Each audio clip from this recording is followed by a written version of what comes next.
For this video, we're going to go over some conditions and attitudes that will help you become more mindful. So before we start, let's take a second to imagine that we're trying to grow a garden of flowers.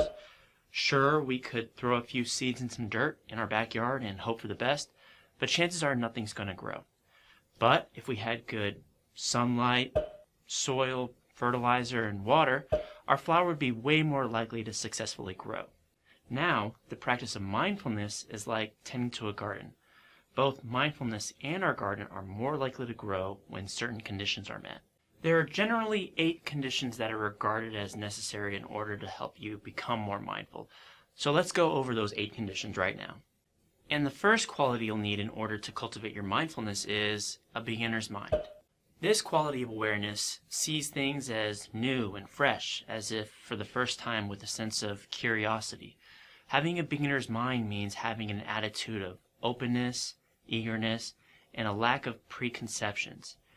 It can help relieve pressure we put on ourselves, and because we don't have preconceptions about how things are supposed to be, it can help us see things for what they really are. The second quality you'll need in order to cultivate your mindfulness is a non-judgmental stance. Having a non-judgmental stance means having a dispassionate or detached stance with regard to any experience you're going through. So that just means trying not to label thoughts and feelings or sensations as good or bad, right or wrong, fair or unfair, but simply taking note of thoughts, feelings, or sensations in each moment. Being non-judgmental will help you become less reactive, less critical, less hard on yourself in difficult experiences you might face in your daily life. And recalling back to our talks about stress, if we don't perceive an event as threatening, we're less likely to have a stress response and more likely to feel resilient. The third quality you'll need in order to cultivate your mindfulness is acknowledgement. By practicing acknowledgement, you're becoming aware and validating experiences that are going on instead of denying them. So for example, say that your friend makes a better score on their exam than you. You might start to feel a little jealous, especially if you studied really hard for that exam. Now, in that moment, you could acknowledge that you're feeling jealous, or you could deny it and say that you don't care. While you might think that denying that you feel jealous will make the jealousy go away, you're only struggling with that emotion and making the jealousy stronger. But by acknowledging our negative emotion and recognizing that we are jealous, we can then start to understand why it is that we feel that way and work toward finding a solution to resolve our emotion and ultimately our situation. Now, the fourth quality you'll need in order to cultivate your mindfulness is non-striving. Now, in this context, striving means struggling or fighting vigorously to be somewhere you're not, which is the opposite of being mindful and being in the present moment. But why is it that we strive? Well, we typically strive when we don't like where we are. So, for example, if we're doing homework and we start to feel bored, we strive to be away from that negative feeling of boredom, and then we instead turn on our music to avoid the boredom. So if we want to attain a quality of non-striving, that means we're not struggling with negative emotions. We're not moving away from negative thoughts, feelings, or events that happen in the present moment. In other words, non-striving just means not trying to get anywhere other than where you are right now. Now, the fifth quality you'll need in order to cultivate your mindfulness is called equanimity. Imagine having a sense of mental peace and composure even in difficult situations. Well, that's the definition of equanimity. Oftentimes, we're faced with stressful experiences. Our minds begin to race from thought to thought, making it difficult to stay in the present moment. But with a calm mind, it's easier to be mindful. And with a calmer mind, we'll also have greater insight into how our mind works and why we perceive things the way that we do. Now, the sixth quality you'll need in order to cultivate your mindfulness is the quality of letting be.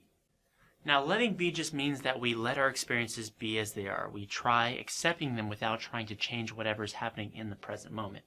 So in life, we've all experienced many challenges, and we're going to continue to experience challenges like getting broken up with, failing an exam, or even experiencing the death of a loved one. And it's not easy to embrace these challenging events when they happen because they hurt and make us suffer, and we're wishing those things never happened. But if we start cultivate the quality of letting be and begin accepting events that happen, we're then going to be more likely to cope with future challenges in a way that's different and view them from a different perspective. We'll begin to accept them instead of resisting them.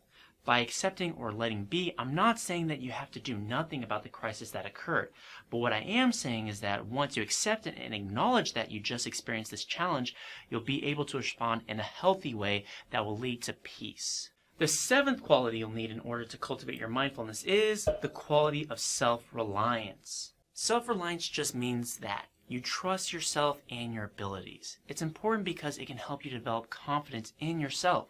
The more you develop your self-reliance and trust in yourself, the more likely you'll be able to feel safe when confronting challenging or uncomfortable thoughts or events you might experience.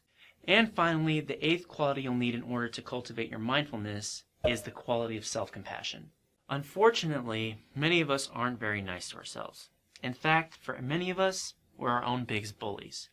Self-compassion means cultivating a love and kindness for yourself as you are, without self-blame or criticism. The thing is, most of us probably would never treat another person as harshly as the way we sometimes treat ourselves. Cultivating self-compassion is important because it's like having a best friend with you when you're stressed. So say your best friend does badly on an exam or accidentally forgets to attend a club's weekly meeting. In that moment, how would you treat your friend? What would you say to them? That kind of compassion you show to your friend is the same kind of compassion you should be showing yourself. Having self-compassion can help you become more resilient during stressful times. Self-compassion will naturally grow as you practice meditation, and bringing this quality into your experience of anxiety can be like being your own best friend in the midst of hardship, offering your hand in the moment when help is needed. As your self-compassion grows, you'll come to know that you are there for yourself, and your anxiety will naturally decrease. Reflecting on these 8 qualities and trying your best to work on developing them will do wonders for growing your mindfulness and will make it easier for you to meditate.